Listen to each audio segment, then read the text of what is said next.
What's up, Vetters? Patrick here with Vetted. I have a crazy video for y'all today. Jesse Michels from American Alchemy just dropped a wild interview about Skywatcher and Jake Barber. You're going to want to see this. I've got some highlights. So before we do that, please hit that like button, Vetters. That really helps out the videos. And of course, if you're not already subscribed, hit that subscribe button. I put out new videos every week about the UFO phenomena. Let's jump into this. Now, Jesse has released a trailer for this video, so I'm going to play that right now. But I've got a special clip from the full episode, so make sure and stick around because you're going to want to see this. And a special clip of Dr. Stephen Greer talking about Jake Barber that I found to be quite interesting and add some context to this new Jesse Michels video. So let's dive in. Here's the trailer. Skywatcher truly is a technology company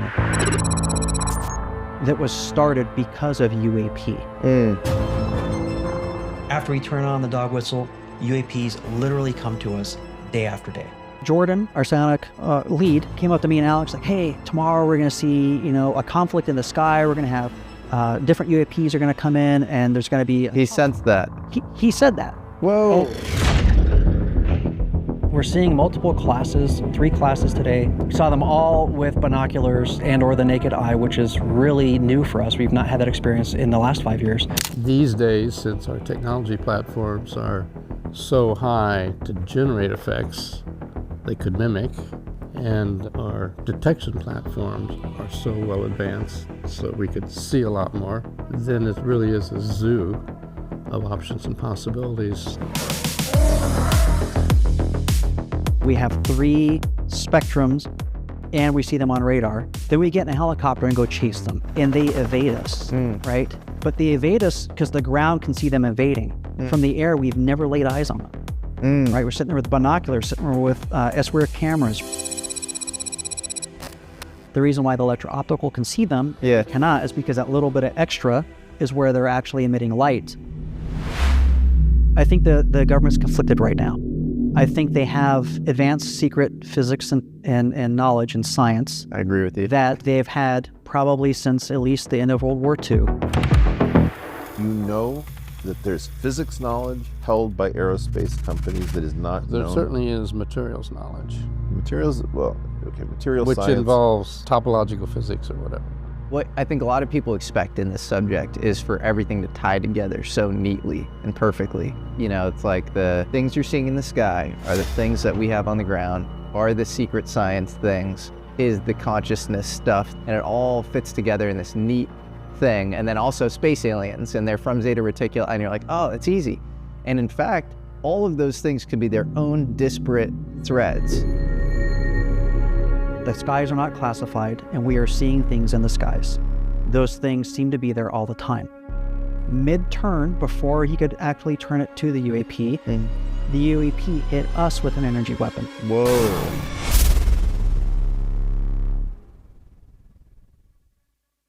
So again, I'll put a link to the video in the description. Go check out the full interview. It's about 2 hours long. It's well worth watching. It's honestly quite exciting. And one particular exciting part and one part of the interview that I found to be the most interesting was this part where Jesse and his guests start talking about retrieving craft, crash craft, because that's what Jake Barber and Skywatcher had promised. So it makes sense that we would be following up asking, hey, what's up with these craft you were going to get? Class 9. The Class 9 is the egg. That's the egg.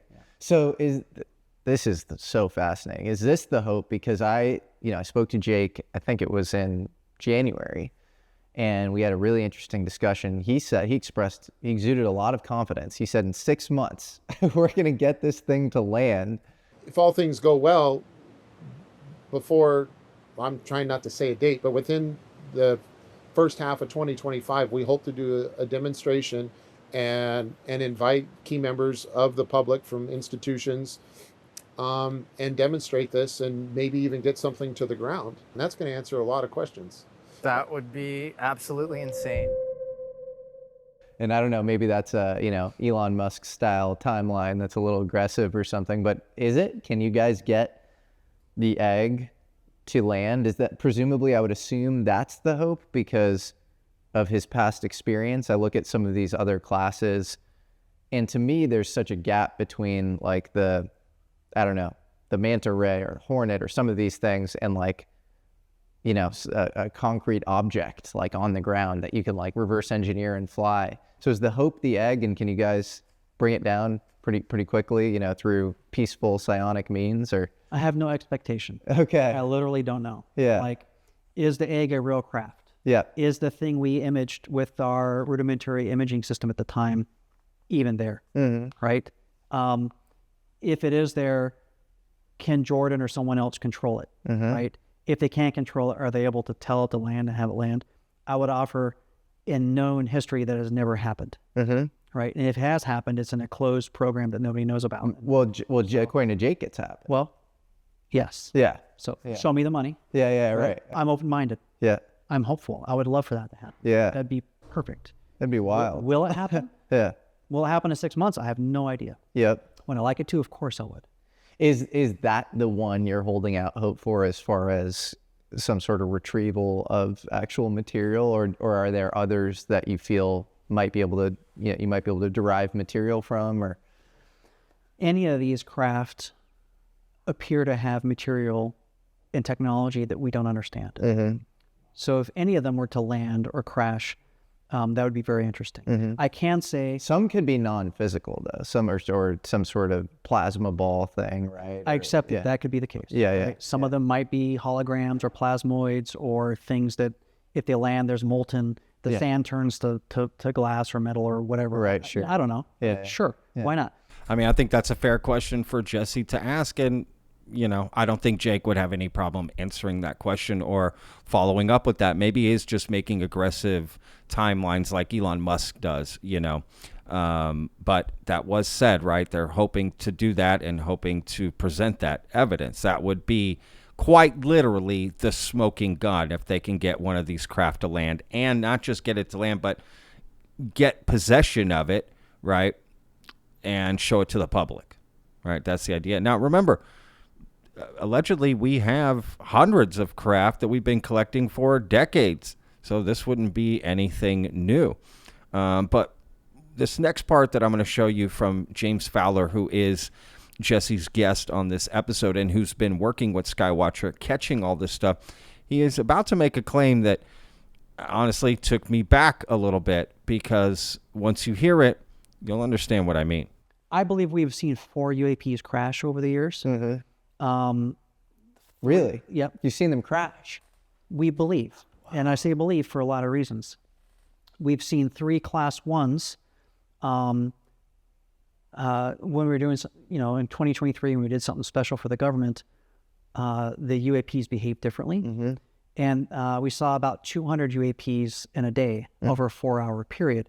And they were almost all Class 1s at the time. And they were actually coming, instead of just flying through our airspace, they were coming from directly over us as if from space. So they would come straight down, ingress, and then they would egress out low level away from us. And they did it in 1s and 2s and 3s at a time. We saw about 200 of them total, 200 sorties. The Class 1s that are doing that, that's different, right? So as they were doing that, we saw 3 of them that instead of coming in a low level egressing, came in at an angle from directly overhead and just continued as if to the ground. Whoa. And they went below the ridge lines, and we never saw them come up. Did you go look for them? Yeah. So it was actually really bad timing. That year we had really epic rainfall. That afternoon, after the show was over, it rained for like 2 days straight. Oh man. I had to wait about a week, and then I took a whole crew for a hunt for a cartel drone that had crashed. And we were out there looking for probably 6 or 8 hours. We found nothing. And again, what are we looking for? I'm looking for a glass crystal ball. I'm looking for a cube. Am I looking for a carcass? Like, what am I looking? A tetrahedron? Like, well, what am I looking for here? No idea. And some of these deserts are extremely rugged. And at the time, I didn't have a helicopter. And then in 2024, we saw a Class 8 that started 3,500 meters above us as it came through in its sortie. This is the Hornet. Yep. Yeah. And then finished at sortie just a couple hundred meters over the ground, again, right at terrain level. Wow. So we went out this January and flew for probably 2 hours, looking for anything. Again, what are we looking for? Don't know. Extremely rugged and difficult terrain. So we think we've seen them crash without us, to our knowledge, doing anything to cause that.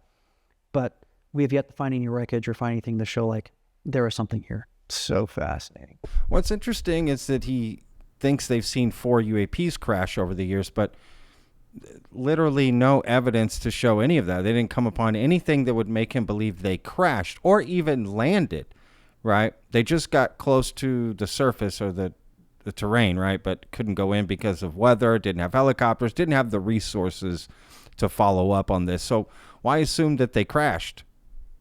I don't know. That's an interesting conclusion to come to with zero indications leading you to believe that they crashed or landed or anything, right? And even if they did land or, right, if they crashed, the pieces would still be there, right? If they landed and then gassed up and took off again, well, that's different. But when you say crash, that makes me think they're no longer, they can no longer fly, right? So I don't know. I'm just a little confused by that.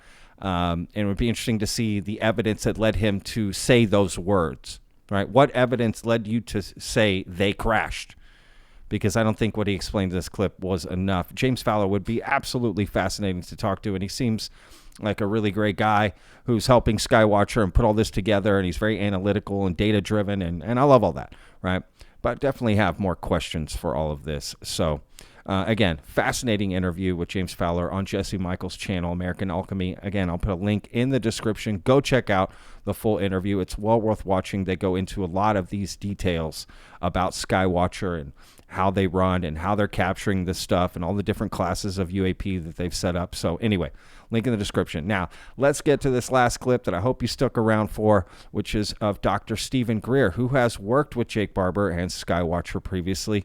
And this is a clip from a couple months ago, but considering what they're talking about now, I thought it was quite apropos. I think the biggest news in this world was the Jake Barber interview.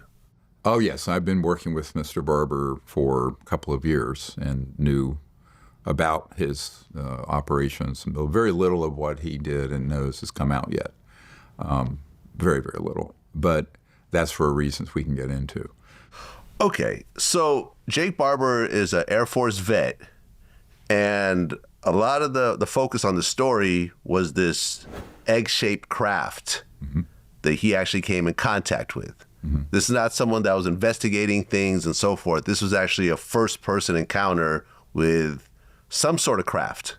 No, he was on the retrieval teams officially. Okay. Out of the Delta Force. And that team, I'll let him say where they operate from. I've been there.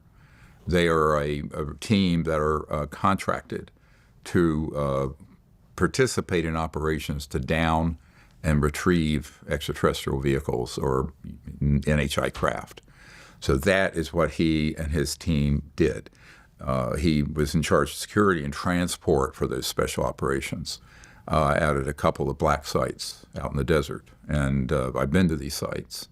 And so I can speak to more detail about that. But that is actually what he did. It was not an incidental encounter. He was operational for about 20 years at a couple of these sites where that's going on. And I've known of those sites since the early 90s, since before he arrived. And so his operations go back quite some time there. So he became fairly senior over the years, and he went from being in the military to then working, being set up in a corporate entity that contracted and would sort of work with government and aerospace companies to acquire those craft and then get them downed and then retrieve them so they could be handed over to be studied or reverse engineered. So it's a very long and complex story, only part of which is going to come out, immediately. We plan the rest of this year. Next year, it'll all come out. So this particular egg spaceship, I guess, is this extraterrestrial? Yes. Or is it reverse engineered? No, that one was ET origin. All right, y'all. Put links in the description again. Go check it out for yourself. And that clip of Dr. Stephen Greer, there's even more to that clip. I'm going to put a link in the description. Go check it out. There's more to that, and there's a whole full interview. But that clip in particular, I would watch the rest of it if you have the time. All right, y'all. We'll see you on the next one. Remember, every day's a gift, y'all. Peace.